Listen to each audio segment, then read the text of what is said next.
Hello everyone, कैसे हो आप सभी लोग। आई होप आप बहुत अच्छे होंगे और अच्छे से तैयारी भी चल रही होगी। सो आज हम करने वाले हैं जनरल अवेयरनेस का mock test number 10 for your GIC assistant manager and for the NICR assistant.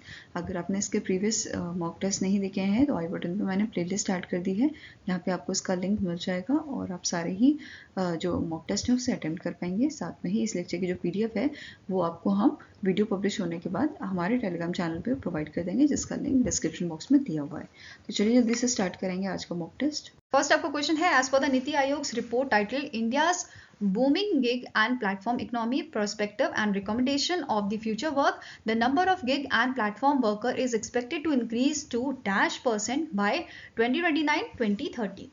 तो आंसर यहाँ पे क्या हो जाएगा, दैट इज कि इंडिया की जो गिग एंड प्लेटफॉर्म वर्कर हैं ये आपके 2029-2030 तक इंक्रीज होके 23.5 मिलियन हो जाएंगे। Answer here is option number C. और यहाँ पे नोट करना है, जो ये रिपोर्ट है ये आपकी 2022 में पब्लिश की गई थी, रिसेंटली ये न्यूज़ में थी, तो इस वजह से इसे कवर कर रहे हैं। साथ में ही इसमें मेंशन किया गया था 2022 की अगर बात की जाए तो लगभग 47% गिग वर्कर्स जो हैं, गिग वर्कर्स क्या होते हैं, ऐसे वर्कर्स जो प्रोजेक्ट बेस्ड वर्क करते हैं, जैसे फ्रीलांस हो गया आपका, ठीक है, जो शॉर्ट टाइम के लिए वर्क करते हैं। फाइन, तो 47% गिग वर्कर्स जो हैं ये आपके मीडियम स्किल्ड जॉब्स में हैं, 22% ऐसे हैं जो हाई स्किल्ड जॉब में हैं और 31% ऐसे हैं जो लो स्किल्ड जॉब में हैं। साथ में ही यहाँ पे मेंशन किया गया था, इट इज़ एस्टिमेटेड कि इंडिया के जो गिग इकोनॉमी है ये आपकी 17% ग्रो करेगी in 2024 and it will reach to 455 billion US dollar. Fine, एक और चीज़ जो इंपॉर्टेंट है जो मेंशन की गई थी कि जो इंडिया का गिग सेक्टर है इसमें इतना पोटेंशियल है कि ये 90 मिलियन जॉब्स क्रिएट कर सकता है, क्रिएट करेगा एंड कंट्रीब्यूट करेगा 1.25% इंडिया की GDP में बाय द ईयर 2030। क्लियर है। नाउ नीति आयोग की बात करें तो इसके करंट CEO हैं BVR सुब्रमण्यम, हेडक्वार्टर लोकेटेड है न्यू दिल्ली में और स्टैब्लिश कब किया गया था, 2015 में स्टैब्लिश किया गया था। नेक्स्ट है, which institute has been recently in August awarded with the accreditation certificate with a उत्कृष्ट 3-star rating। इनमें से कौन सा इंस्टीट्यूशन है जिसको ये आपका अवार्ड दिया गया है, तो it is national institute for MSME। ठीक है, कौन सा इंस्टीट्यूशन है, नेशनल इंस्टीट्यूट ऑफ MSME, और इनको ये अवार्ड दिया गया है, किस चीज के लिए दिया गया है, क्योंकि इन्होंने सक्सेसफुल कंप्लीट किया है नेशनल स्टैंडर्ड, ठीक है, national standard for civil services training institution process in a recognition of excellent services in field of promotion and development of MSMEs। ठीक है।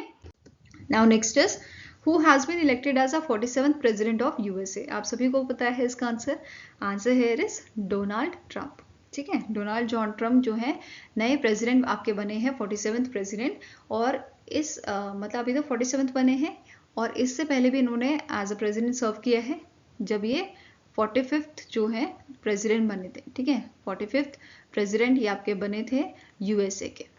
फाइन, और इनका टेन्योर कब से कब तक था, 2017 से 2021 तक का इनका टेन्योर था और अभी फिर से ये आपके 2025 में ये पोजीशन हासिल करेंगे अपनी। ठीक है। Next is which bank has recently in December launch arise women's saving account to empower women financially. तो विमेन्स के लिए अराइज विमेन सेविंग अकाउंट जो है लॉन्च किया है एक्सिस बैंक ने। ठीक है, किसने लॉन्च किया है इसे, एक्सिस बैंक ने लॉन्च किया और यहाँ पे बहुत सारी फैसिलिटीज विमेन्स को प्रोवाइड की जा रही हैं, जैसे आपका लॉकर फीस फर्स्ट ईयर के लिए, जैसे कोई विमेन यहाँ पे अगर अकाउंट खुलवाती है तो जो लॉकर फैसिलिटी इन्होंने यहाँ पे प्रोवाइड की है वो पहले साल के लिए फ्री यहाँ पे रखी गई है। ठीक है, कोई भी चार्जेस यहाँ पे नहीं देना है, इवन जो ट्रांजेक्शन लिमिट्स हैं वो विमेन्स के लिए थोड़ी हाई रखी गई हैं as compared to normal. Okay, now अब जो अराइज वुमेन सेविंग अकाउंट है इसे किसने लॉन्च किया था, जो चेयरपर्सन है एंड CEO है Salesforce India private limited की, जिनका नाम है Arundhati Bhattacharya, along with the MD and CEO of Axis Bank which is Amitabh Chaudhary. Okay, headquarter Axis Bank का लोकेटेड है आपका मुंबई महाराष्ट्र में, स्टैब्लिश्ड इन 1993 एंड इसका टैगलाइन क्या है, बढ़ती का नाम जिंदगी। नेक्स्ट क्वेश्चन है, which company has been recently in November selected as a one of the Forbes India's select 200 companies with a large global business potential at the De-Globalist Entrepreneur Mobility Summit जो आपके new Delhi में हुई थी। तो answer here is it is Octonom Tech. कौन सी आपकी company है, it is the Octonom Tech. Octonom Tech ने इनका जो है बेसिकली एक प्लेटफॉर्म है hedged.in नाम से, और ये first hedge style trading and investment platform था जो ऑक्टेनम ने आपका डेवलप किया हुआ है। तो इस पे बेस्ड क्वेश्चन बन सकता है आपका, ठीक है। ये बेसिकली ये प्लेटफॉर्म जो है ये प्लेटफॉर्म आपका डिज़ाइन किया गया है जो आपके लॉसेस होते हैं उनको रिड्यूस करने के लिए, ठीक है। और ये आपका लॉन्च किसने किया था? राहुल गॉडसे, जो आपके सीईओ हैं ऑक्टोनॉम टेक के, ठीक है। ऑक्टोनॉम टेक का हेडक्वार्टर आपका मुंबई महाराष्ट्र में लोकेटेड है and it is founded in the year 2021। साथ में एक चीज नोट करनी है कि जो ऑक्टानॉम का टेक है, ऑक्टानॉम टेक जो है, इसका जो प्लेटफॉर्म है जिसके बारे में अभी हमने बात की hedged.in की, इसे wealth tech of the year award दिया गया था 2024 में, ठीक है, at the business world festival of fintech. Okay, next आपको क्वेश्चन है, इन दिसंबर 2024 ISRO has launch Proba 3 mission from the first launch pad Satish Dhawan Space Center from the Sriharikota, Andhra Pradesh, using PSLV XL. The Proba 3 mission is initiative of which space agency? तो इनमें से कौन सी space agency है जिनका ये initiative है और इसे लॉन्च किया है इसरो ने? तो answer here is it is a initiative of a European space agency. Answer here is option number D. और ये जो आपका मिशन है इसका एम क्या है कि जो आपकी सन की जो आउटर लेयर होती है, कोरोना, यहाँ पे जो है आप अच्छे से इसे समझ पाओगे, जो आउटर लेयर है आपकी सन की, उसकी स्टडी करने के लिए इसको लॉन्च किया गया है। क्लियर है? नाउ इसे जो है लॉन्च किया गया था PSLV C59 रॉकेट में। और अगर हम बात करें इसके प्रीवियस मिशंस की, जैसे प्रोबा 1 मिशन जो था इसे 2001 में लॉन्च किया गया था। देन जो आपका प्रोबा 2 मिशन था इसे 2009 में लाया गया था, और इसमें प्रोबा 1 की सक्सेसफुल मिशन होने के बाद 2009 में प्रोबा 2 को लॉन्च किया गया था with 7 new technological development and your 4 scientific instrument. तो ये सब इसके साथ आपके लॉन्च किए गए थे। फाइन। नाउ प्रोबा 3 मिशन की बात करें तो इसके साथ 2 सैटेलाइट यहाँ पे आपके जो है भेजे गए थे, कोरोनाग्राफ एंड दूसरा आपका था अकल्टर। फाइन। अब प्रोबा के यहाँ पे फुल फॉर्म भी देख लो। प्रोबा का फुल फॉर्म है project for onboard autonomy. Okay, now यहाँ पे स्टार्टिंग जीके भी कवर कर लेते हैं। इसरो के करंट चेयरमैन आपके हैं एस सोमनाथन जी। हेडक्वार्टर लोकेटेड है इसका बेंगलुरु कर्नाटका में। It is founded in the year 1969 and इसके फाउंडर कौन थे? विक्रम साराभाई थे। Okay, now European space agency की बात करें तो इसके करंट डायरेक्टर जनरल आपके हैं जोसेफ एस बेशर। हेडक्वार्टर इसका लोकेटेड है आपका पेरिस फ्रांस में and it is founded in the year 1975।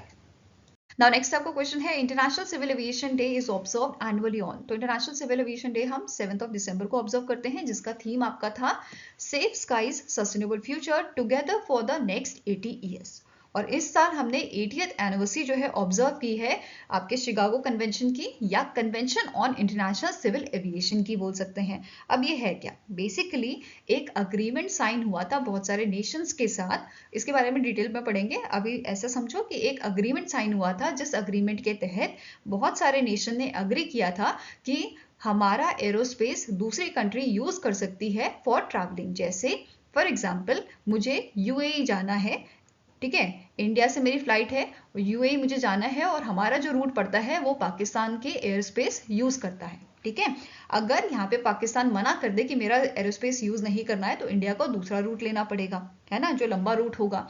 तो इस अग्रीमेंट में क्या हुआ, इंडिया, पाकिस्तान और UAE तीनों ने अग्रीमेंट साइन किया कि भाई आप, या इंडिया और पाकिस्तान का ले लो, चलो इन दोनों ने अग्रीमेंट साइन किया कि पाकिस्तान ने बोला आप मेरा UAE जाने के लिए आप मेरा जो एरोस्पेस का है वो यूज कर सकते हो, बस ट्रैवलिंग पर्पस के लिए आप यूज कर सकते हो। इसमें बहुत सारी कंडीशंस भी थी, वो चीज़ अलग बात है। हमें क्या पढ़ना है, कन्वेंशन हमें समझना है। वो आपको समझ आ गया होगा कि एक अग्रीमेंट साइन किया गया जिसमें दोनों ही देशों या बहुत सारे देशों ने अंडरस्टैंडिंग दिखाई और ये बोला है कि आप हमारा एरोस्पेस यूज कर सकते हो फॉर एयर ट्रांसपोर्ट। ओके, ये क्लियर हुआ। और इस साल हमने इसकी 80th एनिवर्सरी ऑब्जर्व की है। क्लियर है?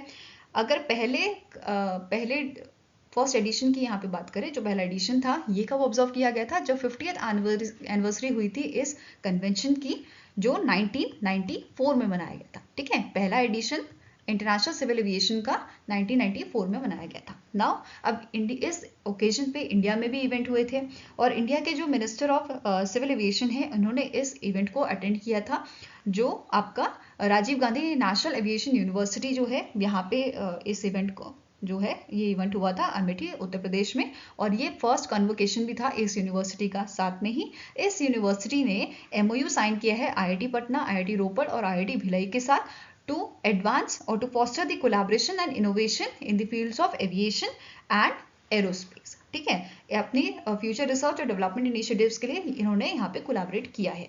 ओके, नाउ अब बात करते हैं इसकी थोड़ी हिस्ट्री की। 1944 में ये जो आपका शिकागो कन्वेंशन है ये साइन हुआ था, और उस टाइम पे USA ने इनवाइट किया था 54 नेशन को शिकागो में, एंड यहाँ पे convention on international civil aviation को साइन किया गया था, या जिसे हम शिकागो कन्वेंशन बोलते हैं। शिकागो में साइन हुआ था इसलिए शिकागो कन्वेंशन नाम दे दिया गया। ठीक है, अब इसकी 80th एनिवर्सरी हमने ऑब्जर्व की थी। साथ में ही यहाँ पे जो नोट करने वाली बात है कि जो आपका इंटरनेशनल सिविल एविएशन ऑर्गेनाइजेशन है, ठीक है, इसका टारगेट है, ये क्या टारगेट है इसका, कि हमें अचीव करना है नेट जीरो कार्बन एमिशन 2050 तक। तो इस टारगेट पे बेस्ड आपका क्वेश्चन बन सकता है, तो ये चीज ध्यान में रखिएगा। ICAO क्या है, ये एक आपकी एजेंसी है जो अग्रीमेंट हमने अभी पढ़ा, जो कन्वेंशन पढ़ा, उसके लिए स्टैंडर्ड जो है वो सेट करती है। ठीक है, क्या रूल्स एंड रेगुलेशन होने चाहिए, ये सारा कौन सेट करता है, ICAO सेट करती है। ये क्लियर है। नाउ ICAO जो है इसके सेक्रेटरी जनरल कौन है, Juan Carlos Salazar Gomez. Headquarters का लोकेटेड है आपका मॉन्ट्रियल कनाडा में। Now recently ICAO security week भी आपका ऑब्जर्व किया गया था 9 से 12 दिसंबर को, एंड इसका इवेंट आपका हुआ था मस्कट ओमान में। ओके, नाउ इसका थीम क्या था, sustainable future of aviation through securities. Okay, इसके अलावा नोट करना है, रिसेंटली सेंटर फॉर एविएशन जो है इन्होंने विनर अनाउंस किए हैं 2024 एनवायरमेंटल सस्टेनेबिलिटी अवार्ड के, जिसमें ग्लोबल एनवायरमेंटल सस्टेनेबिलिटी एयरलाइन और airline group of the year ये सेलेक्ट किया गया है Turkey based Pegasus airline. Then Europe, middle east और अफ्रीका की अगर बात करें तो इसमें एनवायरमेंटल सस्टेनेबिलिटी एयरलाइन या एयरलाइन ग्रुप आपका सेलेक्ट किया गया है 2024 का विज एयर जो हंगरी का है। Then Asia environmental sustainable airline group of the year, इसमें सेलेक्ट किया गया है सिंगापुर की एयरलाइन स्कॉट को। ठीक है, ये वाली आपकी हंगरी की एयरलाइन है। Then North American environmental sustainability airline और airline group of the year ये सेलेक्ट की गई है Frontier airline from America. Latin America की बात करें, लेटिन अमेरिका में ये आपका सेलेक्ट किया गया है विवा एरोबस फ्रॉम द मैक्सिको। क्लियर है।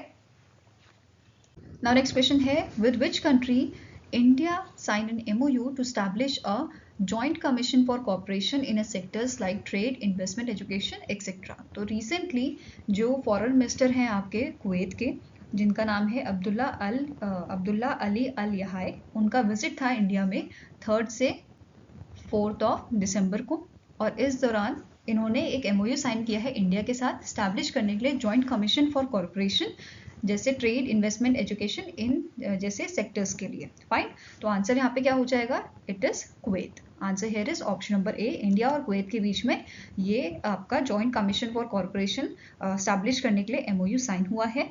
अब इस फ्रेमवर्क के अंदर जो JCC फ्रेमवर्क है, इस फ्रेमवर्क के अंदर ये सेटअप करेंगे corporation trade, investment, education, technology, agriculture, security and culture जैसे सेक्टर्स में।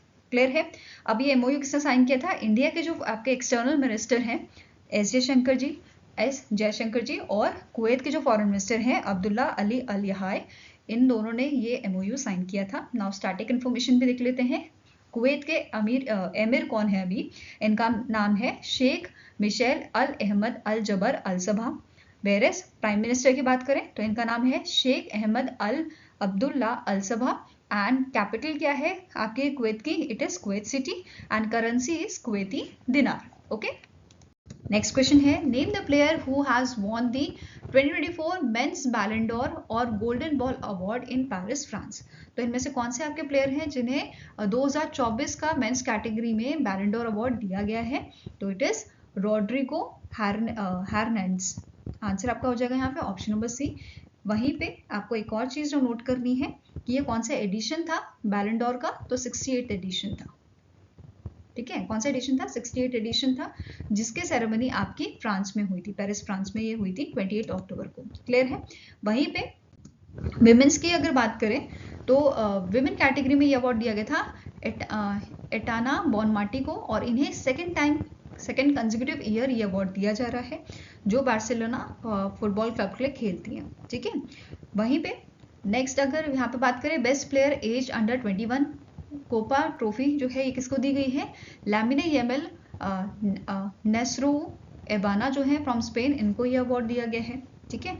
Next men's coach of the year Carlo Ancelotti from Italy, women's coach of the year दिया गया है एमा कार्लो हाइस को, वेरेस बेस्ट गोलकीपर दिया गया है डैमियन एलियानो को from the Argentina, men's club of the year दिया गया है आपका रियल मैड्रिड को, women's club of the year दिया गया है Barcelona Spain, then Gerd Muller trophy या बेस्ट गोल स्कोरर ट्रॉफी दी गई है Harry Edward Kane from UK and Kylian Mbappe Lottin from the France. Now next up question है which among the following organizations signed a significant $50 million loan agreement with India for climate resilient water harvesting in Meghalaya। तो इनमें से कौन सी international organisation है जिसने $50 million का loan agreement sign किया है इंडिया के साथ, इंडिया के जो मेघालय आपका स्टेट है वहाँ की क्लाइमेट रेसिलेंट वाटर हार्वेस्टिंग के लिए। तो answer here is Asian development bank. Answer क्या हो जाएगा आपका ऑप्शन नंबर बी। और यहाँ पे सिग्नेटरीज आपके थे जूही मुखर्जी जो जॉइंट सेक्रेटरी है मिनिस्ट्री ऑफ फाइनेंस में, एंड मियो ओका जो एडीबी की India resident mission country director हैं। फाइन। अब इस प्रोग्राम के तहत, इस अग्रीमेंट के तहत जो आपका मेघालय के 12 डिस्ट्रिक्ट हैं वहां पे 132 small water storage facilities construct की जाएंगी। ओके, नेक्स्ट आपका क्वेश्चन है in December the UNESCO has recognized sake making process as a intangible cultural heritage of a humanity. Sake is a traditional drink of which country. तो sake जो है ये आपकी traditional drink है Japan की। तो answer here is option number C, that is इस sake making process को यहाँ पे यूनेस्को ने रिकॉग्नाइज किया है इंटेंजिबल कल्चरल हेरिटेज। ठीक है, नाउ जापान का आइकॉनिक राइस वाइन है ये, जिसको ये आपका intangible cultural heritage of humanity दिया गया है। ठीक है, नाउ यूनेस्को की अगर बात करें तो यूनेस्को के डायरेक्टर जनरल आपके करंटली हैं एंड्री ऑस्लिन, हेडक्वार्टर लोकेटेड है पेरिस फ्रांस में, और 1945 में इसको स्टैब्लिश किया गया था पेरिस। अगर बात करें जापान की तो करंट पीएम इसके हैं शिगेरू इशिबा, कैपिटल इसकी है टोक्यो, एंड करेंसी इसकी आपकी है जापानीज येन। ओके, नाउ अगर हम बात करें इंडिया की तो इंडिया के कौन कौन सी चीजें यहाँ पे आपका लिस्ट की गई हैं as a intangible cultural heritage. तो पहली आपकी 2024 से बात करते हैं तो पहली आपकी है नवरोज जो पारसी न्यू ईयर है। 2023 में आपका रिकॉग्नाइज किया गया था गरबा को, आप सभी को पता है ट्रेडिशनल डांस है आपका ये गुजरात का। देन 2021 में दुर्गा पूजा को यहाँ पे रिकॉग्नाइज किया गया था, 2017 में कुंभ मेला, 2016 में योगा को, 2024 में ट्रेडिशनल प्रैक्टिस आपकी जो होती है, ठीक है, traditional practice of a traditional brass and copper craft of utensil making among the Thatheras of the Jandiala Guru, जो आपकी ट्रेडिशनल प्रैक्टिस पंजाब की भी है। ठीक है, 2013 की बात करें तो शंकृताना जो है इसको रजिस्टर किया गया था यहाँ पे। फिर 2012 में बुद्धिस्ट चांटिंग ऑफ लद्दाख, इसको आपका जो है इस लिस्ट में इंक्लूड किया गया था। 2010 में 3 चीजें इंक्लूड की गई थी, Chhau dance, then Kalbelia folk dance, and next आपका Mudiyettu ritual dance and drama जो आपका है उसको यहाँ पे रजिस्टर किया गया था। वहीं पे 2009 में रजिस्टर किया गया था राममन। देन 2008 में कुटियत्तम संस्कृत थिएटर ट्रेडिशनल ऑफ वैदिक चांटिंग एंड रमीला जो ट्रेडिशनल परफॉर्मेंस है आपकी रामायण की, उसे यहाँ पे जो है रजिस्टर किया गया था as a intangible cultural heritage of India. Okay, next question है who is appointed as a new governor of RBI. तो ये क्वेश्चन तो बहुत बार किया हुआ है। आरबीआई के नए गवर्नर आपके बने हैं संजय मल्होत्रा। ठीक है, संजय मल्होत्रा जी बने हैं और इन्होंने सक्सीड किसे किया है आपका शक्तिकांता दास जी को। यहाँ पे आप दोनों ही गवर्नर की इमेज देख सकते हैं, and he is a 26th governor of RBI और शक्तिकांता दास जी आपके 25th गवर्नर थे।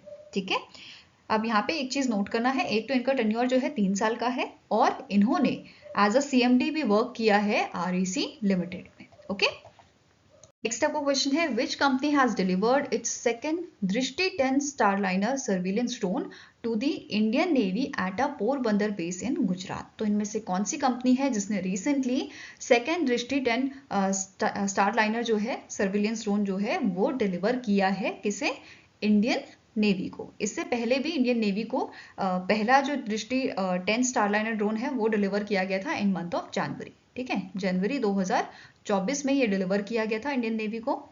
एंड सेकेंड वाला अब दोबारा से यहाँ पे जो है आपका इंडियन नेवी को डिलीवर किया गया है by the Adani aerospace and defence limited. तो आंसर आपका हो जाएगा ऑप्शन नंबर ई। अब दृष्टि 10 जो है ये आपका वेरिएंट है Israel Hermes 900 medium altitude long endurance, जो आपका UAV है।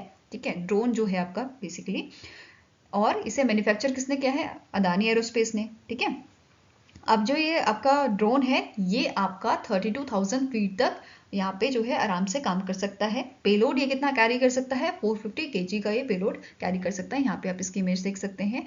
और ये ऑल वेदर ऑपरेशन में वर्क कर सकता है। ठीक है, किसी भी वेदर में आपका आराम से काम करेगा ये सब चीज़ें यहाँ पे मेंशन की गई थी। साथ में आप बात करते हैं अदानी एरोस्पेस एंड डिफेंस की, तो इसके कारण CEO हैं आशीष राजवंशी। हेडक्वार्टर लोकेटेड है अहमदाबाद गुजरात में, और 2017 में इसको जो है एस्टैब्लिश किया गया था। ओके, साथ में ही एक और चीज़ जो आपको नोट करनी है कि दृष्टि 10 स्टारलाइनर जो है इसे इंडियन आर्मी को भी डिलीवर किया गया था। और कब डिलीवर किया गया था इंडियन आर्मी को? ये डिलीवर किया गया था आपका इन मंथ ऑफ जून 2024 में से आपका जो है डिलीवर किया गया था। और इंडियन आर्मी में इसको डिप्लॉय किया है आपका जो भटिंडा बेस है आपका पंजाब में, वहां पे इसको जो है आपका डिप्लॉय किया गया है for the surveillance. Okay, next है the union cabinet has approved the 26.463 kilometres long Rithala Narela Nathupur corridor of a Delhi metro phase 4 project to improve connectivity between Delhi and Haryana. तो रिसेंटली दिल्ली और हरियाणा के बीच में कनेक्टिविटी के लिए यूनियन कैबिनेट ने अप्रूव किया है 26.463 किलोमीटर्स रिठाला नरेला नथुपुर कॉरिडोर को, और ऑफ अ दिल्ली मेट्रो जिसका लार्जेस्ट नेटवर्क है हमारे इंडिया में। ठीक है, इंडिया की अगर बात करें with in India Delhi metro का सबसे ज़्यादा बड़ा नेटवर्क है।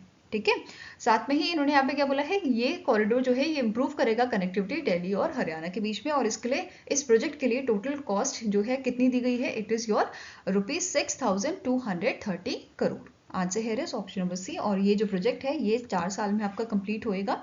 एंड इम्प्लीमेंटिंग एजेंसी इसकी रहेगी आपकी Delhi metro rail corporation limited. Fine, अब यहाँ पे एक और चीज़ बोली गई है ऑन कंप्लीशन, ये कनेक्ट करेगा, ये जो कॉरिडोर है ये कनेक्ट करेगा शहीद स्थल न्यू बस अड्डा स्टेशन को, जो आपका गाजियाबाद उत्तर प्रदेश में है, to the Nathupur in Haryana via Delhi. ठीक है, दिल्ली के थ्रू ये दोनों स्टेट आपके कनेक्ट हो जाएंगे। ओके, नेक्स्ट क्वेश्चन है on 26 November 2024 5th anniversary of a national youth parliament scheme web portal was celebrated in new Delhi. Which ministry has developed this portal? तो 26 नवंबर जिस दिन हम संविधान दिवस मनाते हैं उस दिन 5th एनिवर्सरी आपकी कंप्लीट हुई है national youth parliament scheme portal की, वेब पोर्टल की, और इसे डेवलप किया था मिनिस्ट्री ऑफ पार्लियामेंट अफेयर्स ने। ओके, नाउ कब इसे लॉन्च किया गया था? 2019 में इसे लॉन्च किया गया था by the former president Ramnath Kovind ji to commemorate the 70th anniversary of Indian constitution और संविधान दिवस। ओके, इसी के साथ नोट करना है इन मंथ ऑफ सितंबर जो ये आपका पोर्टल था national youth parliament scheme web portal, इसका 2.0 वर्जन जो है लॉन्च किया गया था by the union minister Kiren Rijiju. Okay, next question है which company has recently completed its 9th human space flight and 28th flight for the New Shepard program? तो ये company आपकी है ब्लू ओरिजिन। ठीक है, ब्लू ओरिजिन ने रिसेंटली इनका 9वां human space flight जो है कंप्लीट किया है, जिसमें 6 टूरिस्ट आपके थे, and 28th flight for New Shepard program इन्होंने जो है अपना यहाँ पे कंप्लीट किया है। ठीक है, नाउ यहाँ पे एक चीज़ नोट करनी है, जो एमिली डॉन कैलेंड्रेली है, ये आपकी 100 विमेन बनी है जो ट्रैवल कर रही हैं आपकी स्पेस में। ठीक है, तो ये ध्यान में रखना है। नाउ ब्लू ओरिजिन की बात करें तो ब्लू ओरिजिन जो है ये एक USA based launch service provider है जिसके फाउंडर है जेफ बेजोस। हेडक्वार्टर लोकेटेड है आपको वॉशिंगटन USA में, and it is established in the year 2000। ठीक है, नेक्स्ट क्वेश्चन है which country top the network readiness index 2024? तो रिसेंटली नेटवर्क रेडीनेस इंडेक्स जो है आपका रिलीज किया गया था, जिसमें टॉप किया है आपका USA ने। ठीक है, किसने टॉप किया है? USA द्वारा इसमें टॉप किया गया है। एंड ये जो इंडेक्स है ये इवेल्युएट करता है इकोनॉमीज को on the basis of the indicator, जो आपके 4 डायमेंशंस हैं डिजिटल रेडीनेस के। कौन कौन से हैं यहाँ पे आप देख सकते हो। टेक्नोलॉजी, पीपल, गवर्नेंस और इम्पैक्ट, ये आपके डायमेंशंस हैं, 4 डायमेंशंस जिनके बेसिस पे आपका ये रेडीनेस, नेटवर्क रेडीनेस इंडेक्स आपका बनाया जाता है। ठीक है, इसमें टॉप किसने किया है? यूएसए द्वारा इसमें टॉप किया गया है। Then followed by Singapore second number पे, देन फिनलैंड, स्वीडन और रिपब्लिक ऑफ कोरिया, ये आपके टॉप 5 कंट्रीज थी। ठीक है, एंड यूएसए ने इसमें 3rd कंसेक्यूटिव ईयर जो है टॉप किया है इस रैंकिंग में। नाउ ये जो इंडेक्स है इसे पब्लिश किसने किया है? Portulans Institute and Said Business School at the University of Oxford, इसको रिलीज किया गया था, पब्लिश किया गया था। ठीक है, इसका थीम था building a digital tomorrow, public private investments and global collaboration for digital readiness. Now 2024 की जो रैंकिंग थी इसमें कुछ कंट्रीज आपकी न्यूली ऐड हुई हैं जिनका नाम है सेशल्स, सेरिया लियोन, देन आपका त्रिनिदाद एंड टोबैगो और लास्ट आपका यमन। ठीक है, ऐसे ही कुछ कंट्रीज एक्सक्लूड हुई हैं इससे, जिसका नाम है इस्वेतिनी, गैम्बिया, ग्विनिया, लेबनान एंड तजिकिस्तान, ये यहाँ से इस रैंकिंग में इस साल शामिल नहीं हुए हैं। क्लियर है? नाउ थोड़ी और इन्फॉर्मेशन देखते हैं। जो ये आपका इंडेक्स है ये हमें एक फ्रेमवर्क प्रोवाइड करता है इवेल्युएट करने के लिए what are the effects of information communication and technology on society and the development of nation.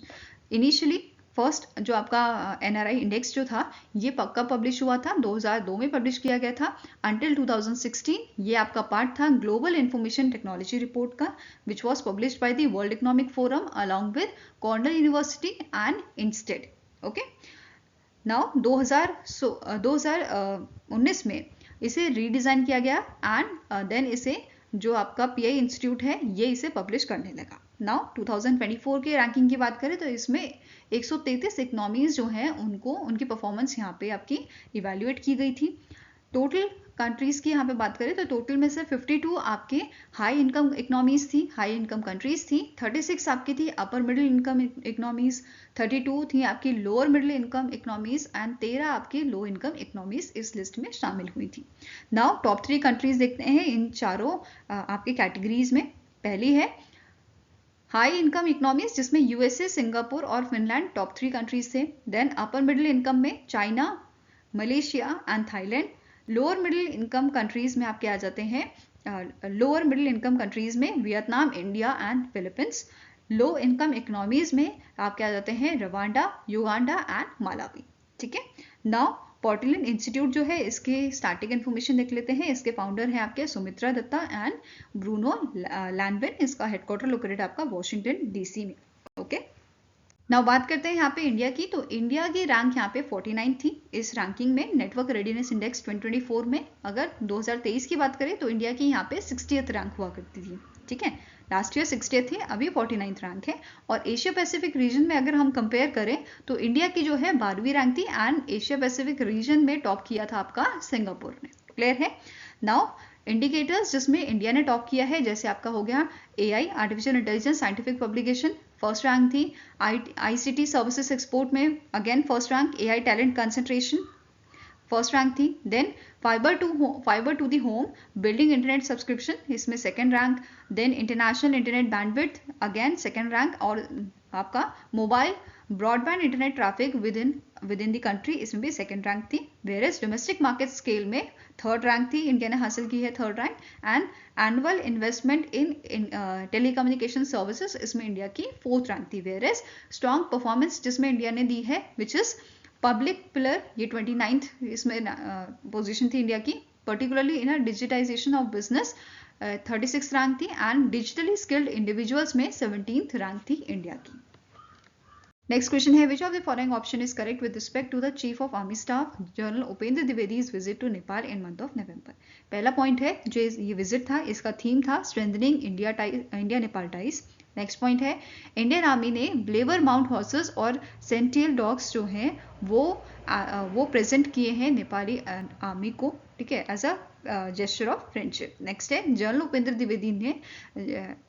Dwivedi ji को जो है गार्ड ऑफ ऑनर यहाँ पे दिया गया है at a Nepali army headquarter in Kathmandu, Nepal. ये दोनों पॉइंट सही हैं या ये तीनों पॉइंट सही हैं? तो आंसर हो जाएगा option number A, that is all A, B and C are correct. Okay, इसके अलावा जो हमारे चीफ ऑफ आर्मी स्टाफ है, इन्होंने मुक्तिनाथ टेम्पल जो है वो विजिट किया था। अब यहाँ पे इन्होंने क्यों विजिट किया था? क्योंकि ये लेगेसी है जनरल बिपिन रावत जी की। ये जब भी विजिट करते थे नेपाल में, ये मुक्तिनाथ टेम्पल जरूर जाते थे। तो इसी लेगेसी को मेंटेन करते हुए उपेंद्र द्विवेदी जी ने भी मुक्तिनाथ टेम्पल का विजिट किया था। एंड यहाँ पे एक और चीज़, 2023 में इस मुक्तिनाथ टेम्पल में बिपिन बेल जो है इंस्टॉल की गई थी, basically to honour the general Bipin Rawat. Okay, now next point है कि जो हमारे उपेंद्र द्विवेदी जी हैं, जनरल उपेंद्र द्विवेदी जी, इनको ऑनरी रैंक यहाँ पे प्रोवाइड किया गया है। ठीक है, honorary rank of a general of a Nepali army by the Ramcharan Poudel, जो प्रेसिडेंट है आपके नेपाल के, at a president house which is located in the Sheetal Niwas Kathmandu. Okay, next point है कि जो जनरल उपेंद्र द्विवेदी जी हैं, इन्होंने इंटरेक्शन भी किया था इंडियन एम्बेसडर टू नेपाल, जिनका नाम है नवीन श्रीवास्तव। ओके, now next आपका क्वेश्चन है, which among the following bank has launched a co-lending initiative with Muthoot Microfinance Limited to support rural entrepreneurs? तो recently state bank of India ने यहाँ पे जो है पार्टनरशिप की है, या co-lending इनिशिएटिव आपका साइन किया है मुथूट माइक्रोफिन के साथ, ताकि यहाँ पे जो SBI है ये लोअर इंटरेस्ट रेट पे, मतलब ये दोनों मिलके लोअर इंटरेस्ट रेट पे जो आपके रूरल एंटरप्रेन्योर्स हैं उनको लोन यहाँ पे दे सकें। ठीक है, तो SBI ने यहाँ पे अप्रूव किया है total loan limit of ₹500 crore, and ये डिस्पर्स की जाएंगे इन इंस्टॉलमेंट ऑफ 100 करोड़। ठीक है, 100 करोड़ के इंस्टॉलमेंट में ये दिए जाएंगे। एलिजिबल कस्टमर्स जो होंगे यहाँ पे उनको 50,000 से 3 लाख तक का लोन यहाँ पे दिया जा सकेगा। नाउ स्टैटिक इन्फॉर्मेशन देखें तो मुथूट माइक्रोफिन लिमिटेड जो है, इसका करंट CEO कौन है? इनका नाम है सदाब सैयद, हेडक्वार्टर लोकेटेड है कोची केरला में, और स्टैब्लिश किया गया था 1992 में। क्लियर है? नेक्स्ट क्वेश्चन है, which former Indian cricketer was recently appointed as a Dubai sports council sports ambassador to promote sports in Dubai UAE? तो आंसर आपका हो जाएगा दैट इज हरभजन सिंह जो है, इनको अपॉइंट किया गया है दुबई स्पोर्ट्स काउंसिल के स्पोर्ट्स एम्बेसडर। ठीक है, इनके साथ साथ सानिया मिर्जा, रशिया के खबीब नुरमा गोमेडव, एंड आपके जो है फ्रांस के आपके जो है पैट्रिक एवेरा, इनको भी यहाँ पे एज एम्बेसडर अपॉइंट किया गया है। And these appointments were made in presence of the जो आपके चेयरमैन एंड एग्जीक्यूटिव काउंसिल हैं दुबई स्पोर्ट्स काउंसिल के, जिनका नाम है हमदन बिन मोहम्मद बिन रशीद अल मक्तूम। इनके प्रेजेंस में इनको अपॉइंट किया गया था। यहाँ पे आप इनकी इमेज देख सकते हैं। नेक्स्ट क्वेश्चन है, which of the following option is correct with respect to new guidelines on maintaining records for family members of a government pensioners under the ministry of personnels public grievances and pensions? तो recently हमारी जो ministry है, ministry of personnel public grievances and pension, इन्होंने कुछ guidelines release की हैं maintain करने के लिए records for the family members of government pensioners. इनमें से आपको बताना है कौन सा स्टेटमेंट करेक्ट है। पहला क्या बोल रहा है, as per the new guideline the name of a daughter can not be removed from the list of family members eligible for government servants family pension. Next point कह रहा है, according to the revise guideline daughters who are unmarried, widowed or divorced or over the age of 25 years may also receive a family pension only if their siblings are either above the age of 25 or financially independent. Next point है, female government employees or pensioners involved in ongoing divorce proceedings may request family pensions benefits for their children in the event of their death. Next है, when eligible children reach adulthood but still qualify for the pension, then pension will be directly transferred to them. और in case अगर सारे ही eligible होते हैं, in that case जो widower है उसके account में पेंशन आएगी जब तक वो उसकी डेथ ना हो जाए या वो रीमैरिज ना कर ले। ठीक है, नेक्स्ट है, ऑल आर करेक्ट। तो सारे पॉइंट्स यहाँ पे करेक्ट हैं, तो आंसर क्या हो जाएगा? ऑप्शन नंबर E, सारे ही करेक्ट हैं आपके। इसके अलावा एक और चीज नोट करनी है आपको, according to central civil service rule 2021, जो फैमिली है, this family terms includes unmarried, married, widow daughters, which further includes the step daughter and adopted daughters. तो ये चीज आपको ध्यान में रखनी है। Now next question है, name the personality who topped the 11th edition of Hurun India Philanthropy List recently in November released by the Edelgive Foundation in partnership with Hurun India। तो इस लिस्ट को, जो Hurun India Philanthropy List है, इसे Edelgive Foundation and Hurun India द्वारा release किया गया है। इन मंथ ऑफ नवंबर, और इसको टॉप करने वाले शख्स आपके हैं शिव नाडर। ठीक है, शिव नाडर एंड फैमिली ने इसको टॉप किया है और सबसे ज़्यादा डोनेशन इन्होंने यहाँ पे प्रोवाइड की है फाइनेंशियल ईयर 2024 में, विच इज़ 2153 करोड़। और इसी के साथ इन्होंने थर्ड टाइम मोस्ट जनरस का टाइटल हासिल किया है। Fine. Shiv Nadar and family is followed by Mukesh Ambani and family, Bajaj family, Kumar Mangalam Birla and 5th number पे गौतम अदानी एंड फैमिली आ जाते हैं आपके। ठीक है, डोनेशन यहाँ पे आप देख सकते हो सबसे ज्यादा शिव नाडर जी की है, followed by 407 crore for the Mukesh Ambani ji, 352 crore for Bajaj family and 334 for the Kumar Mangalam Birla and 330 for the Gautam Adani. Clear है। नाउ कुछ आपके की पॉइंट्स देख लेते हैं। जैसे सबसे ज़्यादा डोनेशन जो है वो आपकी एजुकेशन में देखी गई है, मतलब प्राइम कॉज जो डोनेशन का था वो ज़्यादातर फिलैंथ्रोपिस्ट का आपका एजुकेशन था, एंड इसमें लगभग 123 लोगों ने डोनेशंस आपकी इन एजुकेशन जो है वो प्रोवाइड की है, जो आपकी लगभग 3680 करोड़ की है। एजुकेशन के बाद सेकेंड नंबर आ जाता है आपका हेल्थ केयर का। ठीक है, पहले नंबर पर तो एजुकेशन था, सेकेंड पे आपका आता है हेल्थ केयर। ठीक है, अब सबसे ज्यादा कौन से स्टेट से यहाँ पे जो है डोनेशंस दिए गए हैं या कंट्रीब्यूशन हुआ है, तो it is Maharashtra followed by Gujarat. ठीक है, पहले नंबर पे महाराष्ट्र, फिर आता है गुजरात आपका। ठीक है, नेक्स्ट थिंग, यंग फिलैंथ्रोपिस्ट इस लिस्ट में कौन से थे? जीरोधा के को फाउंडर जिनका नाम है निखिल कमात, और highest contributor among the young philanthropist इनका नाम है अदार पूनावाला, जिन्होंने 142 करोड़ का डोनेशन यहाँ पे प्रोवाइड किया है। इसके अलावा इंडिया की मोस्ट जनरस वुमेन की बात करें तो ये हैं रोहिणी नीलकानी, जो को फाउंडर एंड डायरेक्टर हैं एक्स स्टेप की। इन्होंने 154 करोड़ का जो है यहाँ पे डोनेशन प्रोवाइड किया था as per this list. Now Hurun India की बात करें तो इसके current founder and chief researcher आपके हैं एनास रहमान जुनेद। हेडक्वार्टर इसका लोकेटेड है आपका ह्यूरन इंडिया का मुंबई महाराष्ट्र में, and it is founded in the year 2012।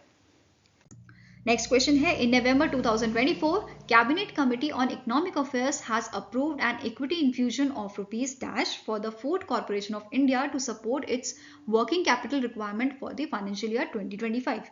तो यहाँ पे जो cabinet committee on economic affairs है, इन्होंने अप्रूवल दिया है 10,700 करोड़ का। ठीक है, रुपीज 10,700 करोड़ का अमाउंट जो है उसके लिए अप्रूवल दिया गया है। बेसिकली इसे ऐसे समझो कि गवर्नमेंट जो है वो एक तरह से टेम्परेरी लोन एफसीआई को प्रोवाइड कर रही है for meeting there financial mismatch, जो आपकी गवर्नमेंट रिसिप्ट्स और पेमेंट्स में शो हो रहा है। ठीक है, अब एफसीआई जो है इस टेम्परेरी लोन को पे करेगी टिल द 31 मार्च 2025 तक। ठीक है, 2025 तक इन्हें ये रीपेमेंट करना होगा 10,700 करोड़ का। फाइन। नाउ एफसीआई की बात करें तो एफसीआई के करंट सीएमडी हैं अशोक केके मीना। हेडक्वार्टर लोकेटेड है उसका आपका न्यू दिल्ली में, and it established in the year 1965। Next is, name the player who recently in October won the men's double title at the PWR DUPR India Master Pickleball Championship in New Delhi, Delhi। तो इनमें से कौन से आपके player हैं, इनमें से कौन सा आपका पेयर है जिसने मेंस डबल टाइटल यहाँ पे जीता था? तो it is won by the Arman Bhatia and Harsh Mehta. ठीक है, answer here is option number B. Now बाकी आपकी जो कैटेगरी है वो भी देख लेते हैं। जैसे विमेन सिंगल में सोफिया स्विंग ने मेडल जीता था, यहाँ पे ये विनर रही थी। मेंस डबल में Arman Bhatia and Harsh Mehta, men's single में अरमान भाटिया थे। देन विमेंस डबल में Ros van Rijk from Netherland and Kaitlyn Hart from Australia, and mix double में Arman Bhatia and Ros van Rijk from Netherland. Clear है, ये विनर थे आपके।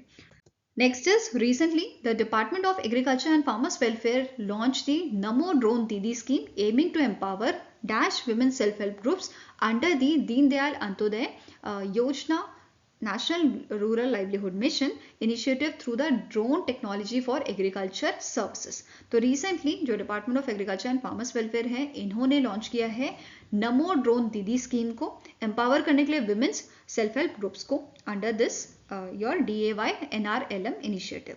ठीक है, अब इसके तहत 14,500 मतलब 14,500 यहाँ पे जो ड्रोन्स हैं वो प्रोवाइड किए जाएंगे, जिसका टोटल आउटले है, इस स्कीम का जो टोटल आउटले है वो बताया जा रहा है 1,261 करोड़ का है, जिसमें आपके 14,500 ड्रोन्स इनको प्रोवाइड किए जाएंगे 2024-25 से लेके 2025-26 तक।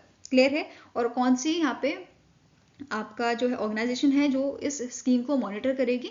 It is your IT based form, IT based management information system MIS इसको मॉनिटर करेगा। इसके अलावा थोड़े और चीजें देखते हैं। अब की फीचर्स देखते हैं इसके। सेंट्रल फाइनेंशियल असिस्टेंट जो है इसमें कवर किया गया है 80% of a drone cost which is up to your 8 lakh rupees. Clear है। नेक्स्ट है कॉम्प्रिहेंसिव पैकेज, जो यहाँ पे जो स्कीम है इसमें आपको इंक्लूड किया गया है battery spray equipments, tools and 1 year warranty भी यहाँ पे इसमें दी जा रही है। ठीक है। नेक्स्ट है मैंडेटरी 15 डे की यहाँ पे ट्रेनिंग जो है वो प्रोवाइड की जाएगी one of the member of women self help group as a drone pilot. And यहाँ पे एडिशनल ट्रेनिंग जो है फॉर एग्रीकल्चर पर्पसेस, जैसे पेस्टिसाइड्स जो है या आपके फर्टिलाइजर जो है वो स्प्रे करने का काम है, तो वो भी उनके बारे में भी इनको इंफॉर्मेशन यहाँ पे प्रोवाइड की जाएगी। क्लियर है। नाउ नेक्स्ट है governing agencies at central level. ये it is empowered committee of secretaries from department of agriculture and farmers welfare. दूसरा है department of rural development, department of fertilisers, ministry of civil aviation, ministry of women and child development. Next है state level implementation. यहाँ पे क्या होगा, जो आपकी lead fertiliser companies हैं ये कोऑर्डिनेट करेंगी with the state department and self help group for effective drone distribution and it's usage. Clear है। नेक्स्ट आपको क्वेश्चन है which company has invested rupees 550 crore in renewable energy for Noida international airport. तो इनमें से कौन सी कंपनी है जिसने बोला है ये इन्वेस्ट कर रहे हैं 550 crore renewable energy for Noida international airport? It is your Tata power. ठीक है, कौन सी कंपनी है? It is your Tata power, जो यहाँ पे 13 मेगावाट जो है 13 मेगावाट का सोलर और 10.8 मेगावाट का विंड पावर यहाँ पे प्रोवाइड करेगी नोएडा इंटरनेशनल एयरपोर्ट को।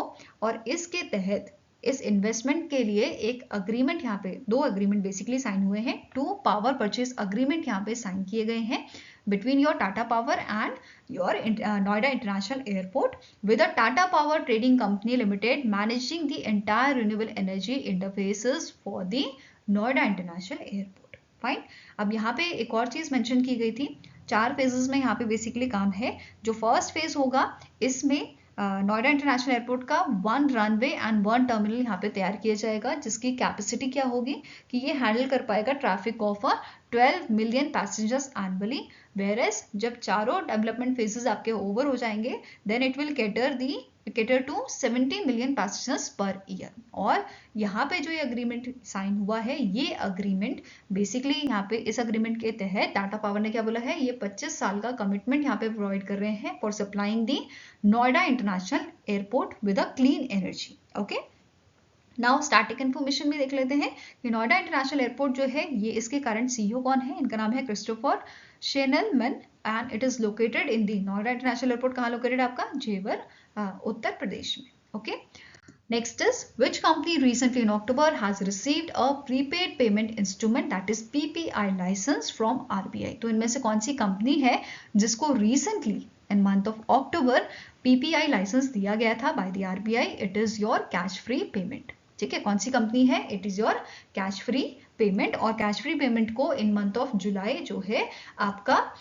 एक cross border payment aggregator cross border license जो है वो भी RBI ने दिया था। यहाँ पे आप इसे देख सकते हो। ठीक है, नाउ स्टार्टिंग इन्फॉर्मेशन देखिए आपके cash free payment India private limited की। तो it is your MD and CEO कौन है करंटली? आकाश सिन्हा। हेडक्वार्टर लोकेटेड आपका बेंगलुरु कर्नाटका में। वहीं पे एक और चीज जो नोट करने वाली है, as of October 2024 total 46 entities जो हैं इनको RBI द्वारा इशू किया गया था पेमेंट इंस्ट्रूमेंट लाइसेंस। ठीक है, 2024 में बात करें तो कौन कौन सी ऑर्गेनाइजेशन है जिनको लाइसेंस मिला है? It is Adani digital services private limited, Amica payment services private limited, cash free payment India, then आपका dream purse technology, I Disha info labs, in solution global limited, pyramid payment services, then Tata payment limited. तो इन सबको 2024 में जो है अभी तक licence provide किया है RBI ने, इशू किया है RBI ने। ओके, नेक्स्ट आपको क्वेश्चन है the national stock exchange limited has released a new guidelines regarding the definition of inactive trading account. As per the new norms the timeline for marking an account as inactive is change from 12 months to dash month. तो recently national stock exchange ने आपकी guidelines निकाली है, किसके related है? Inactive trading account के relative. तो पहले 12 महीने में आपका जो अकाउंट है उसके लिए टाइमलाइन क्या है? 12 महीने की इसमें इनएक्टिव हो जाता था, बट अब इसे बढ़ा के आपकी 24 महीने कर दी गई है। तो ये आपका इंपॉर्टेंट हो जाता है क्वेश्चन कि टाइमलाइन यहाँ पे चेंज हुई है, 12 से 24 महीने हो गए, डबल कर दी गई है। तो अब जो पुरानी डायरेक्शंस के अकॉर्डिंग जो क्लाइंट्स है जिनका अकाउंट इनएक्टिव हो गया है बट न्यू गाइडलाइंस के हिसाब से वो एक्टिव है, तो उनको एक्टिव कंसिडर किया जाएगा, बट उन्हें क्या करना होगा, अपनी जो डिटेल्स हैं वो अपडेट करनी होगी। क्लियर है? और क्या की पॉइंट्स हैं यहाँ पे? पहला, यहाँ पे रिवाइज नॉर्म के अकॉर्डिंग जो ट्रेड्स हैं in the IPO, mutual fund, sovereign gold bonds, offer for sale और बायबैक्स, ठीक है, ये सब आपके कंसिडर किए जाएंगे अब as a active account for trading. Previously सिर्फ इक्विटी, ठीक है, पहले सिर्फ equity, foreign future and option, commodities और करेंसीज, ये सभी आपके जो है एक्टिव अकाउंट में कंसिडर किए जाते थे, बट अब आपका IPO, mutual fund, sovereign gold bonds, offer for cell, ये सब भी इसमें कंसिडर किया जाएगा। नेक्स्ट पॉइंट क्या है? जो नेशनल स्टॉक एक्सचेंज है इन्होंने मैंडेट किया है, क्या मैंडेटरी किया है, that any account once marked inactive, अगर एक बार उसको इनएक्टिव मार्क कर दिया तो दोबारा से एक्टिवेट किया जा सकता है, ठीक है। It can be activated by a broker only after completing in person verification either physically और अ डिजिटल मोड। तो सिंपली सी यहाँ पे बात है, वेरिफिकेशन करके उसे एक्टिव किया जा सकता है।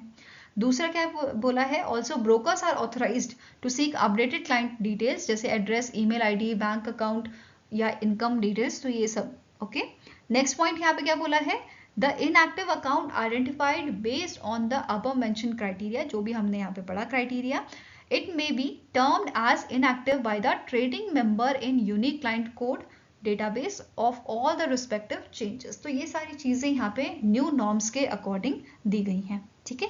स्टैटिक इन्फॉर्मेशन डिस्कस करते हैं। नेशनल स्टॉक एक्सचेंज लिमिटेड जो है, इसके कारण MD and CEO कौन है? आशीष कुमार चौहान। अब यहाँ पे एक और चीज नोट करनी है, जो आशीष कुमार चौहान है, इन्होंने प्रीवियस मतलब नेशनल स्टॉक एक्सचेंज में आने से पहले इन्होंने सर्व किया है CEO कहाँ का? बॉम्बे स्टॉक एक्सचेंज का, ठीक है। तो ये भी ध्यान में रखना है, इन्होंने यहाँ पे 10 साल लगाए हैं, अपने 10 साल की नौकरी यहाँ पे इन्होंने की है एज अ CEO। तो ये ध्यान में रखना है आपको कि आशीष कुमार चौहान प्रीवियसली सर्व कर चुके हैं CEO बॉम्बे स्टॉक एक्सचेंज का। Now currently he is serving as a MD and CEO of national stock exchange.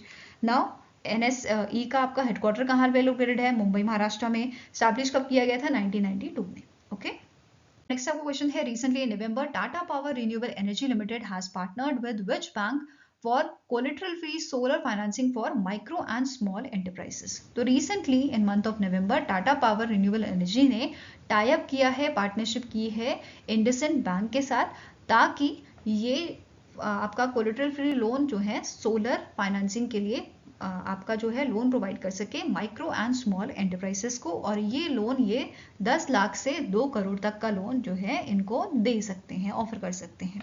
Fine. Now Tata power renewable energy की बात करें तो इसके कारण MD and CEO कौन है? दीपेश नंदा। हेडक्वार्टर लोकेटेड आपका मुंबई, महाराष्ट्र में। इंडसइंड बैंक की आपके करंट CEO है सुमित कतपलिया। हेडक्वार्टर लोकेटेड आपका मुंबई, महाराष्ट्र में, ठीक है। नेक्स्ट क्वेश्चन है, name the space tabletop exercise that was recently in November conducted by the Defense Space Agency in New Delhi, Delhi। तो आपका फर्स्ट एडिशन यहाँ पे हुआ है एक्सरसाइज का, स्पेस टेबलटॉप एक्सरसाइज, जिसका नाम है अंतरिक्ष अभ्यास। क्या नाम है इसका? अंतरिक्ष अभ्यास। तो इस एक्सरसाइज को आपका ये कहाँ पे हुई थी? न्यू दिल्ली, दिल्ली में हुई थी। और पहला एडिशन इसका था जिसका नाम क्या है? एक्सरसाइज अंतरिक्ष अभ्यास। कब से कब तक हुई थी? 11 से 13 नवंबर को ये हुई थी। और इसका मेन एम क्या था कि जो हमारी प्रिपेयर्डनेस है इंडियन आर्म फोर्सेस की, उसको और अच्छा किया जाए, उसको बूस्ट किया जाए in a domain of a space warfare, ठीक है। अब यहाँ पे जो आपकी डिस्कशन हुई थी इस मीटिंग में, मतलब जो एक्सरसाइज थी, इसमें जो मेन एम था, ये जो आपके फोकस्ड एरियाज थे जिस पे डिस्कशन हुआ था, वो क्या क्या थे? Emerging space technologies, space situational awareness and Indian space program. तो ये तीनों चीज आपकी मेन फोकस पॉइंट यहाँ पे रहा था, ठीक है। डिफेंस स्पेस एजेंसी की बात करें तो इसके current chief of defence staff कौन है? इनका नाम है general Anil Chauhan. Headquarter located आपका इसका बेंगलुरु, कर्नाटका में। एंड इसकी शुरुआत 2018 में की गई थी। ओके, नेक्स्ट आपको क्वेश्चन है, The Union Minister JP Nadda has launched the scheme for strengthening the medical device industry with the allocation budget of ₹- crore। तो recently JP नड्डा जी ने एक स्कीम लॉन्च की है for strengthening medical device industry. और कितना allocation इसके लिए दिया गया है, तो 500 करोड़ का एलोकेशन यहाँ पे इन्होंने दिया है, जिसके अंदर आपकी 5 सब स्कीम आती हैं, which is common facilities for medical device cluster, marginal investment scheme for reducing import dependency, इसके लिए आपका 180 करोड़ रुपीस दिया गया है। एंड जो common facilities for medical device cluster है, इसके लिए 110 करोड़ रुपीस यहाँ पे दिया गया है। Next is capacity building and skill development for medical devices, इसके लिए 100 crore. Medical device clinical studies support system, इसके लिए अगेन 100 करोड़ का आपका यहाँ पे मेंशन किया गया है location. Then last is medical device promotion scheme, इसके लिए आपका 10 करोड़ का एलोकेशन दिया गया है। फाइन। एक और चीज जो इम्पोर्टेंट है, जो ये ओकेजन था जहाँ पे स्कीम लॉन्च की गई थी, इस ओकेजन पे जो मिनिस्टर ऑफ स्टेट हैं अनुप्रिया पटेल, जिनका नाम है ministry of chemical and fertilisers की, इन्होंने मेंशन किया था कि इंडिया का जो मेडिकल डिवाइस मार्केट है, इसकी करंट वैल्यू जो है आपकी 14 बिलियन यूएस डॉलर की है, एंड इट इज एक्सपेक्टेड कि 2030 तक ये बढ़ के आपकी 30 बिलियन यूएस डॉलर हो जाएगी। ओके। Now next आपको क्वेश्चन है, the RBI has imposed monetary penalty of rupees 59.20 lakh on which bank for non-compliance with a certain direction on interest rate on deposits and customer service in bank। तो recently in month of November RBI ने monetary penalty लगाई है 59.20 लाख की on the south Indian bank. ठीक है, कौन से bank पे पेनल्टी लगाई गई है, साउथ इंडियन बैंक पे, क्योंकि इस बैंक ने पेनलाइज किया है कुछ कस्टमर्स को for not maintaining minimum balance but without proper notification और wrongly mark the lien on certain NRE saving account. इस वजह से ये पेनल्टी इम्पोज की गई है। नाउ RBI की बात करें तो गवर्नर कौन है RBI के, शक्तिकांता दास जी। इसे स्टैब्लिश किया गया था 1935 में एंड हेडक्वार्टर लोकेटेड आपका मुंबई महाराष्ट्र में। ओके। Now next question है, name the company that has recently in November signed an agreement with Kazakhstan-based UST Kamenogorsk titanium and magnesium plant, that is plant JSC UK TMP for the production of titanium slag in Odisha। तो इनमें से कौन सी Indian company है जिन्होंने Kazakhstan की company के साथ agreement sign किया है, तो it is your IREL India limited. ठीक है, answer here is option number C, that is IREL limited ने यह अग्रीमेंट साइन किया है कजाकिस्तान बेस्ड कंपनी के साथ, ताकि प्रोडक्शन कर सके टाइटेनियम स्लैग का। कहाँ पे, उड़ीसा में। ओके। सिग्नेटरीज की बात करें तो आपके इंडिया की तरफ से दीपेंद्र सिंह जो CMD है आपके IREL लिमिटेड के, ये सिग्नेटरी थे, और आपकी दूसरी ऑर्गेनाइजेशन की तरफ से असम मामूतोवा जो प्रेसिडेंट है आपके UK TMP JSC के, इन्होंने इस अग्रीमेंट को साइन किया था। नाउ IREL की बात करें तो इसका हेडक्वार्टर आपका लोकेटेड है मुंबई महाराष्ट्र में, एंड इसे स्टैब्लिश किया गया था 1950 में। क्लियर है। Next is which among the following NBFC has raised 25 million US dollar via non-convertible debentures to International Finance Corporation, जो आपका मेंबर है वर्ल्ड बैंक ग्रुप का IFC। ठीक है, तो इनमें से कौन सी आपकी NBFC द्वारा रेज किया गया है ये अमाउंट, तो it is your Profectus capital. क्या नाम है इसका, Profectus capital. Answer here is option number A. Now यहाँ पे एक और चीज जो मेंशन की गई थी कि जो इंटरनेशनल फाइनेंस कॉर्पोरेशन है, इसका ये फर्स्ट इन्वेस्टमेंट है किस चीज के लिए, एनर्जी एफिशिएंट मशीनरी के लिए for MSMEs in India. Okay. Now static information देखेंगे। प्रोफेक्टिस कैपिटल जो है, इसके करंट CEO हैं आपके KV श्रीनिवास, हेडक्वार्टर लोकेटेड है मुंबई महाराष्ट्र में, and it established in the year 2017। Next question है, which country hosted the 2024 Asia Pacific Ministerial Conference on Disaster Risk Reduction along with the United Nations Office for Disaster Risk Reduction from 14th to 18th October 2024। तो इनमें से कौन सी country है जिसने host किया था इस कॉन्फ्रेंस को, तो it is hosted by the Philippines. Manila Philippines में ही आपकी हुई थी, और इस कॉन्फ्रेंस का थीम था search to 2030 enhancing ambition in Asia Pacific to accelerate disaster risk reduction. Fine. इसे इनॉग्रेट किसने किया था, जो आपके प्रेसिडेंट हैं फिलीपींस के बोंग मार्कोस, इन्होंने इसे इनॉग्रेट किया था। और इंडिया का जो डेलीगेशन था जिसने इस कॉन्फ्रेंस में पार्टिसिपेट किया था, इसके आपके लीड थे नित्यानंद राय, जो यूनियन मिनिस्टर ऑफ स्टेट हैं होम अफेयर्स के। फाइन। नाउ स्टैटिक इन्फॉर्मेशन देखते हैं United nation office for disaster risk reduction की। तो इसके special representative of secretary general आपके हैं कमल किशोर। देन हेडक्वार्टर्स का लोकेटेड आपका जिनेवा स्विट्जरलैंड में और इसे 1999 में स्टैब्लिश किया गया था। फाइन। अब नेक्स्ट क्वेश्चन है, रिसेंटली आरबीआई ने ऐड किए हैं 13 फर्म्स को इनके अलर्ट लिस्ट में of unauthorised forex trading platform with this total number of entities in RBI alert list has expanded to dash. तो रिसेंटली 13 ऐड हुई हैं, अब टोटल कितनी हो गई हैं? तो 88 आपकी फर्म्स इस लिस्ट में हो गई हैं। ठीक है, आंसर यहाँ पे आपका हो जाएगा ऑप्शन नंबर बी। और कौन सी 13 फर्म्स को ऐड किया गया है? तो ranger capital, TDFX, Infix, Yorker FX, Growline, Think Markets, Smart Prop Trader, Funded Next, Welltrade, Fresh Forex, FX Road, DBG Market and आपका पल्सन ट्रेड। इन 13 फर्म्स को अलर्ट लिस्ट में ऐड किया गया है आरबीआई द्वारा। क्लियर है? Next is the Ambuja Cement has signed a binding agreement to acquire a dash % stake of Orient Cement Limited for an equity value of rupees 8,100 crore। तो Ambuja cement ने recently आपके stakes acquire करने के लिए agreement sign किया है Orient cement limited के साथ। और कितने % स्टेक ये इन्होंने एक्वायर करने की बात की है इस अग्रीमेंट में? तो 46.8%। ठीक है, कितने स्टेक्स है? 46.8%। नाउ स्टार्टिंग इन्फॉर्मेशन देखेंगे। अंबुजा सीमेंट लिमिटेड के नॉन एग्जीक्यूटिव चेयरमैन आपके कौन है? गौतम अदानी जी। और अंबुजा सीमेंट को स्टैब्लिश किया गया था 1983 में and it is located in the Mumbai Maharashtra. इसका हेडक्वार्टर मुंबई महाराष्ट्र में। फाइन। नेक्स्ट है ओरिएंट सीमेंट लिमिटेड। इसके एमडी एंड सीईओ करंटली हैं दीपक खेतरपाल। हेडक्वार्टर लोकेटेड है आपका हैदराबाद तेलंगाना में एंड इसे 1976 में स्टैब्लिश किया गया था। Fine. Next is which bank has inaugurated its first branch in Singapore to provide banking services in Singapore. तो सिंगापुर में आपकी बैंकिंग सर्विसेज प्रोवाइड करने के लिए इनमें से कौन सा प्राइवेट बैंक है जिसने अपनी ब्रांच ओपन की है? तो it is HDFC bank. HDFC bank द्वारा इस ब्रांच को ओपन किया गया था और ये आपकी 15 अक्टूबर 2024 से इफेक्ट में आ चुकी है। फाइन। अब जो ब्रांच है इनॉग्रेट किसने किया था इसको? राकेश सिंह ने। एंड इस ब्रांच के आपके CEO कौन बनाए गए हैं? गौरव खंडेलवाल। ठीक है।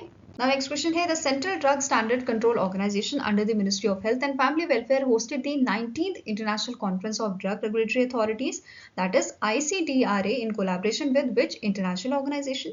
तो इनमें से कौन सी आपकी इंटरनेशनल ऑर्गेनाइजेशन है जिसके साथ मिलके 19th एडिशन इंडिया ने होस्ट किया था? तो it is World Health Organization. कौन सी ऑर्गेनाइजेशन है? वर्ल्ड हेल्थ ऑर्गेनाइजेशन है। इनके कोलैबोरेशन में 19th एडिशन आपका हुआ था जो 14 से 18 अक्टूबर 2024 को आपका ये कॉन्फ्रेंस जो है हुआ था दिल्ली में। ठीक है, Yashobhoomi India international convention centre में ही हुआ था जिसका थीम आपका था smart regulation delivering quality assured medical products for all. And जो ये कॉन्फ्रेंस था इसको इनॉग्रेट किसने किया था? हमारे हेल्थ मिनिस्टर ने, यूनियन हेल्थ मिनिस्टर जिनका नाम है जगत प्रकाश नड्डा। नाउ अब क्वेश्चन बन सकता है आपका 18th एडिशन पे। 18th एडिशन कहाँ हुआ था? ये आपका ड्यूब्लिन आयरलैंड में हुआ था। आयरलैंड ने इसे होस्ट किया था 3 से 7 सितंबर 2018 को। नाउ स्टैटिक इन्फॉर्मेशन देखेंगे अब CDSCO की, जिसका हेडक्वार्टर आपका न्यू दिल्ली में लोकेटेड है एंड करंटली इसके drug controller general of India कौन है? राजीव सिंह रघुवंशी। क्या नाम है इनका? Rajiv Singh Raghuvanshi. Now next is, which insurance company has launched the Promise for Future, a non-linked participating plan that provides policyholder with a combination of a life protection and saving? तो इनमें से कौन सी आपकी कंपनी है जिन्होंने प्रॉमिस फॉर फ्यूचर प्लान जो है आपका लॉन्च किया है recently? It was launch by the Canara HSBC life insurance company. ठीक है, किसने लॉन्च किया है इसे? Canara HSBC life insurance company ने, जिसके करंट MD एंड CEO कौन है? इनका नाम है अनुज माथुर एंड इसके हेडक्वार्टर लोकेटेड है आपका गुरुग्राम हरियाणा में। फाइन। अब जो प्रॉमिस फॉर फ्यूचर है इस प्लान के दो आपके वेरिएंट हैं, एक तो सेविंग फॉर फ्यूचर है एंड इनकम फॉर फ्यूचर है। ठीक है, यहाँ पे आप इनके बारे में डिटेल में देख सकते हो। जैसे यहाँ पे डेथ बेनिफिट में क्या बोला है? सम अश्योर्ड यहाँ पे दिया जाएगा प्लस एक्योर्ड एनुअल बोनस अगर कोई है, then plus interim annual bonus subject to minimum surrender value payable. And यहाँ पे क्या मेंशन किया गया है? 105% of total premiums paid till the date of the death. Fine. Maturity benefit यहाँ पे क्या है? Guaranteed sum assured on maturity, guaranteed loyalty addition, then आपको इसमें एक्योर्ड एनुअल बोनसेस मिलेगा प्लस यहाँ पे आपको फाइनल बोनसेस, एनुअल बोनस के साथ यहाँ पे फाइनल बोनस और on payment of the benefit the policy will be terminated. ठीक है। देन नेक्स्ट है आपका इनकम फॉर फ्यूचर। इसमें क्या बोला गया है, सम अश्योर्ड है on the death plus accrued annual bonuses जैसे पहले था आपका। ठीक है। प्लस यहाँ पे क्या बताया गया है कि प्लस इंटरम एनुअल बोनस अगर डिक्लेयर किया गया है and plus interim cash bonus भी यहाँ पे दिया जा सकता है। Fine. Now subject to minimum of surrender value payable 105% यहाँ पे टोटल प्रीमियम्स पेड रहेगा till the date of death. Fine. Then यहाँ पे क्या बोला गया है, plus balance in deferred survival benefit if any. Survival benefit क्या है, the end of the PPT you will get a guaranteed survival benefit. Each year after the end of PPT, you will get guaranteed income plus cash bonus, if any, at the end of each policy year.